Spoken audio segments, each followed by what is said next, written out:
Welcome to Pratap classes. दोस्तों, Pratap classes के YouTube channel पर आपका स्वागत है। आज है 6 नवंबर 2023 और 6 नवंबर 2023 के जितने भी इंडिया और वर्ल्ड के जो करंट अफेयर्स के क्वेश्चन बनते हैं, आज उनका हम डिस्कशन करेंगे।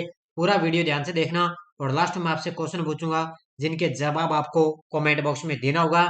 आज अपने पढ़ेंगे कि दुनिया का पहला प्राकृतिक खेती विश्वविद्यालय किस राज्य के अंदर स्थापित होगा, श्री सोमनाथ ट्रस्ट के अध्यक्ष के रूप में किसे चुना गया और रक्षा मंत्री ने इंडिया मैन्युफैक्चरिंग शो का उद्घाटन किया है।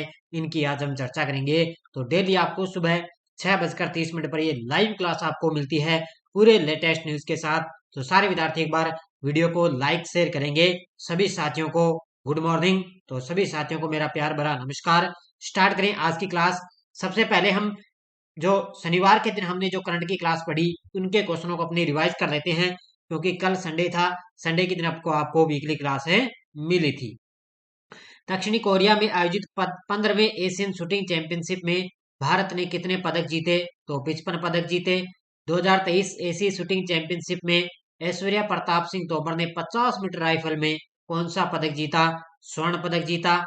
हाल ही में पहले एआई शिखर सम्मेलन 2023 में 28 देशों द्वारा कौन सा समझौता किया गया? तो वो था बेलेचली घोषणा पत्र। हाल ही में वर्ल्ड फूड इंडिया 2023 के दूसरे संस्करण का उद्घाटन किसने किया? तो ये किया है हमारे देश के प्रधानमंत्री मोदी जी ने। किस देश की सेना द्वारा मिन्यूटमैन थर्ड मिसाइल का सफल परीक्षण किया गया? तो ये किया गया अमेरिका सेना द्वारा। केरल के किस प्रख्यात लेखक को प्रतिष्ठित केरल ज्योति पुरस्कार मिला? तो ये मिला है टी पद्मावन को। भारत मंडपम नई दिल्ली में आयोजित इफ्को के 71वें स्थापना दिवस का उद्घाटन किसने किया? तो हमारे वन और जलवायु परिवर्तन मंत्री भूपेंद्र यादव ने। 2024 में कौन सा देश विश्व दूरसंचार मानकीकरण असेंबली की मेजबानी करने के लिए तैयार है? तो वो है अपना देश है भारत। नाइट फ्रैंक के प्राइम ग्लोबल सिटीज इंडेक्स के अनुसार वैश्विक आवास मूल्य वृद्धि में मुंबई कौन से स्थान पर है? मुंबई का चौथा स्थान है। और किस आयोग ने उम्मीदवारों और चुनाव प्रबंधन हेतु इन कोर ऐप तैयार किया? तो ये किया है निर्वाचन आयोग ने। ये थे परसों के क्वेश्चनों का रिवाइज। कल संडे था। संडे के दिन आपको वीकली क्लास मिलती और पूरा महीना कंप्लीट होने के बाद पूरे मंथ की क्लास आपको मिलती है। और कल आपने देखा होगा कि भारत ने क्या है, वर्ल्ड कप चल रहा है और उसके अंदर भारत ने 20 साल बाद भारत ने 8वीं जीत अपने दर्ज नाम की है, वो भी दक्षिण अफ्रीका के खिलाफ। कल वर्ल्ड कप मैच था, उसमें भारत ने दक्षिण अफ्रीका को हराया और 20 साल बाद भारत की लगातार 8वीं जीत भारत ने जीती है। तो बढ़िया तरीके से जब इसका 19 नवंबर को फाइनल होगा तब अपने वर्ल्ड कप की पूरी चर्चा कर लेंगे। तो स्टार्ट करें। एक बार सारे विद्यार्थी वीडियो को लाइक शेयर करेंगे। तो देखिए, और इसी के साथ साथ प्रताप क्लासेस ऐप के अंदर आपको लगातार साइंस यानी कि जनरल साइंस की लगातार आपको टेस्ट सीरीज दी जा रही है। अब इसके अंदर फोल्डर बना दिए, रसायन विज्ञान का अलग है, भौतिक विज्ञान का अलग है और जीव विज्ञान के, और तीनों के ही दो दो टेस्ट अब तक डाले जा चुके हैं। तो बहुत सारे आपको टेस्ट मिलेंगे इसके अंदर। अब तक दो दो टेस्ट आपके मिल चुके हैं। 1 साल की वैलिडिटी है इसकी और बढ़िया तरीके से आपको 100 रुपए के अंदर आपके लिए टेस्ट सीरीज बहुत ही शानदार होने वाली है। और इसकी यूट्यूब पर आपको व्याख्या भी दी जा रही है। रोज आपको सुबह एक दिन छोड़कर आपको 10 बजे रोज सुबह इसकी क्लास आपको यूट्यूब पर दी जा रही है। तो स्टार्ट करें। पहला क्वेश्चन आपके सामने, हाल में किस राज्य में दुनिया का पहला प्राकृतिक खेती विश्वविद्यालय स्थापित होगा? हाल ही में किस राज्य में दुनिया का पहला प्राकृतिक खेती विश्वविद्यालय स्थापित होगा? और यह स्थापित होगा गुजरात के अंदर। कहां पर स्थापित होगा? गुजरात राज्य के अंदर दुनिया का पहला प्राकृतिक खेती विश्वविद्यालय स्थापित हो गया है। तस्वीर के अंदर आप देख सकते हो गुजरात के अंदर जो है इसकी पूरी तैयारी चल रही है कि गुजरात के अंदर दुनिया का पहला प्राकृतिक खेती विश्वविद्यालय स्थापित किया जाएगा। राज्य के कृषि मंत्री यानी कि गुजरात के कृषि मंत्री हैं राघवजी पटेल ने कहा कि गुजरात सरकार प्राकृतिक खेती को बढ़ावा देने के लिए लगातार प्रयास कर रही है। गुजरात में दुनिया के सबसे सफल प्राकृतिक खेती विश्वविद्यालय की स्थापना की जा रही है। और डांग जिला, कौन सा जिला है? डांग जिले को देश का पहला पूर्ण जैविक जिला भी घोषित किया गया है। ये भी पॉइंट आपको याद रखना है।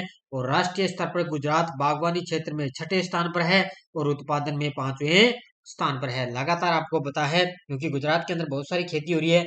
और अभी आपको पता है इसमें क्या है, जो डांग जिला है वो क्या है, देश का पहला पूर्ण जैविक जिला भी घोषित हो चुका है। तो गुजरात है वो बागवानी क्षेत्र में छठे स्थान पर है और उत्पादन के अंदर 5वें स्थान पर है। तो दुनिया का जो सबसे पहला जो प्राकृतिक खेती विश्वविद्यालय है वो गुजरात के अंदर स्थापित होगा।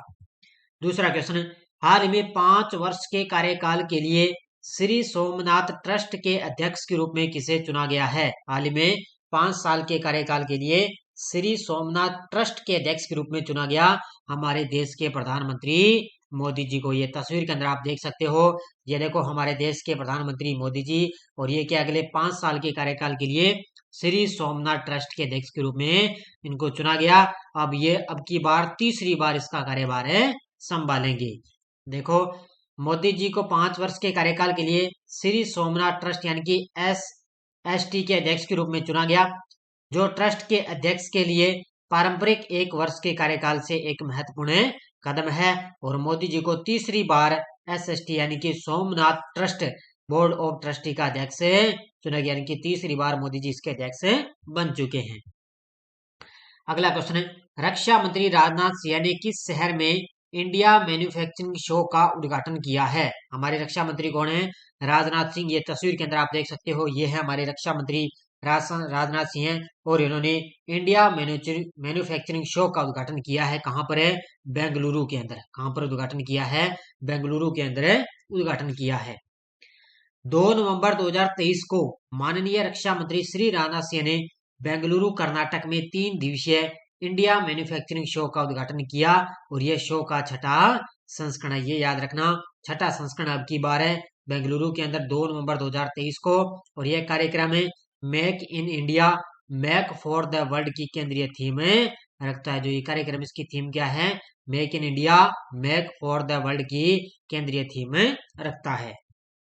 अगला क्वेश्चन देखो, हाल में वित्त मंत्री ने किस देश में भारतीय स्टेट बैंक की शाखा का उद्घाटन किया है? तो अपनी वित्त मंत्री कौन है? निर्मला सीतारमण। ये तस्वीर के अंदर आप देख सकते हो, ये हमारी वित्त मंत्री जिनके द्वारा बजट पेश किया जाता है, वित्त मंत्री निर्मला सीतारमण। और इन्होंने भारतीय स्टेट बैंक की शाखा का उद्घाटन किया है श्रीलंका के अंदर। कहां पर किया है? श्रीलंका देश के अंदर उन्होंने भारतीय स्टेट बैंक की शाखा का उद्घाटन किया है।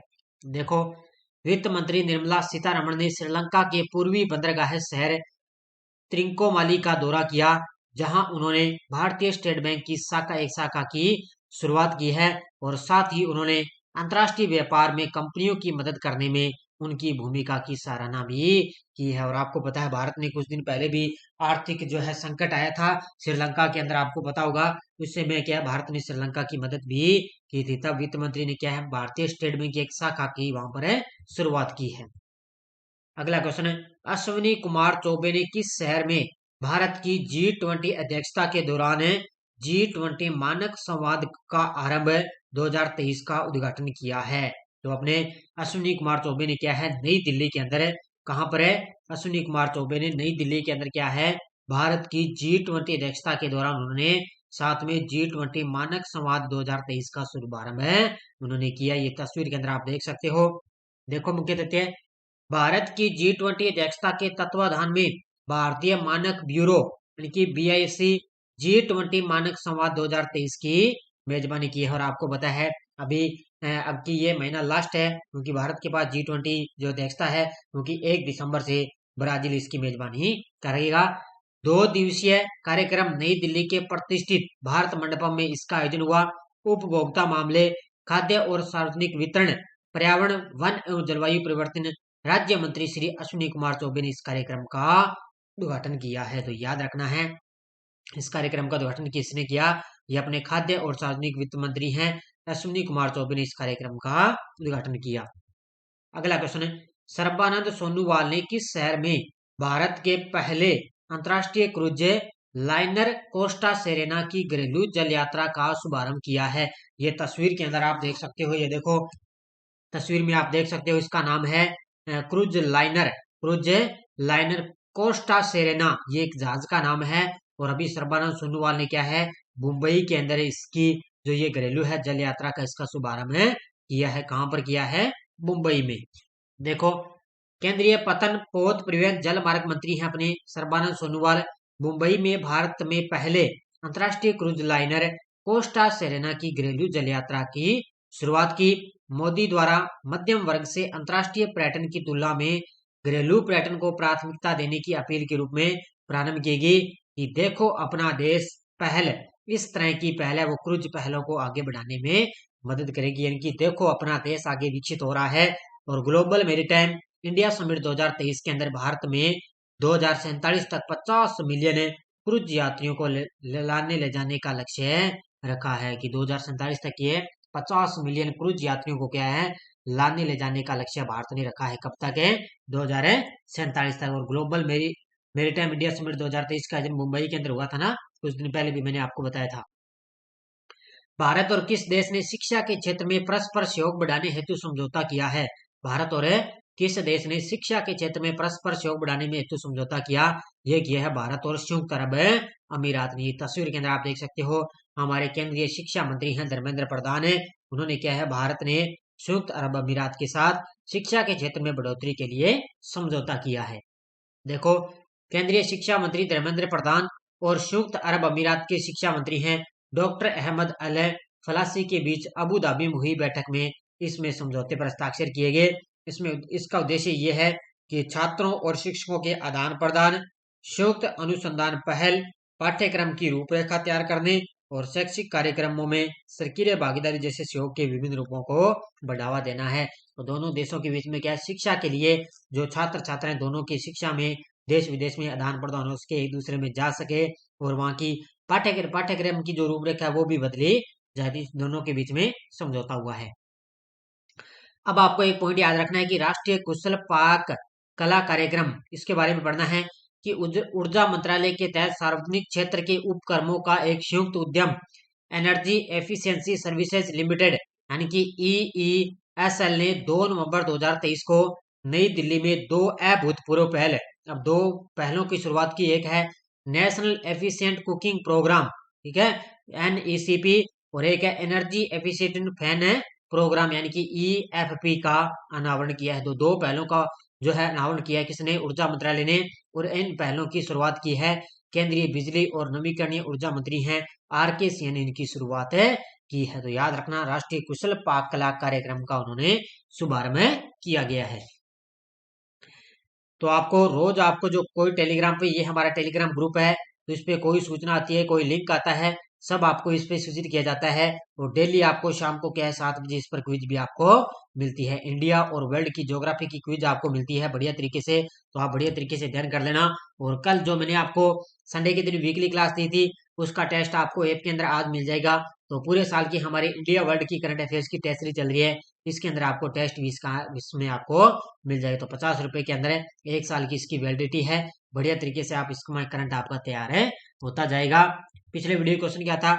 यूनेस्को द्वारा किस शहर को भारत का प्रथम साहित्य का शहर का खिताब दिया गया? तो एक तो कोझिकोड केरल वाला है और एक मैंने बताया था ग्वालियर मध्य प्रदेश वाला। इन दोनों शहरों को क्या है प्रथम साहित्य शहर का खिताब दिया गया है। तो इसका बहुत सारे विद्यार्थियों ने बढ़िया तरीके से जवाब दिए। अब देखो क्वेश्चन फॉर यू, भारतीय मूल की किस लेखिका को 2023 का ब्रिटिश अकादमी पुस्तक पुरस्कार मिला? नंदिनी दास, नीता अंबानी, तानिया ब्रिनिगन, गीता श्रीवास्तव। इसका जवाब आपको कमेंट बॉक्स में देना है। अब कई साथियों ने क्या है सूचना साइट की टेस्ट सीरीज ले रखी है, तो वो विद्यार्थी साथी कह रहे हैं कि हमारी जो टेस्ट सीरीज है उसके अंदर आप वैलिडिटी बढ़ाएं। तो आप चिंता मत करें, सबकी वैलिडिटी जो है लगभग 31 जनवरी 2024 तक वो क्या एग्जाम तक उनकी वैलिडिटी बढ़ा दी जाएगी। तो चिंता मत करो आप, मुझे पता अभी कई क्या अभी वैलिडिटी उनकी जो है खत्म हो चुकी है कोर्स की वैलिडिटी। तो आप चिंता मत करें, आपकी वैलिडिटी जो है आपकी फरवरी तक जनवरी तक है एग्जाम तक है आगे बढ़ा दी जाएगी। तो बढ़िया तरीके से अध्ययन करते रहिए। सारे विद्यार्थी एक बार वीडियो को जाते लाइक शेयर करेंगे। धन्यवाद। जय हिंद, जय भारत।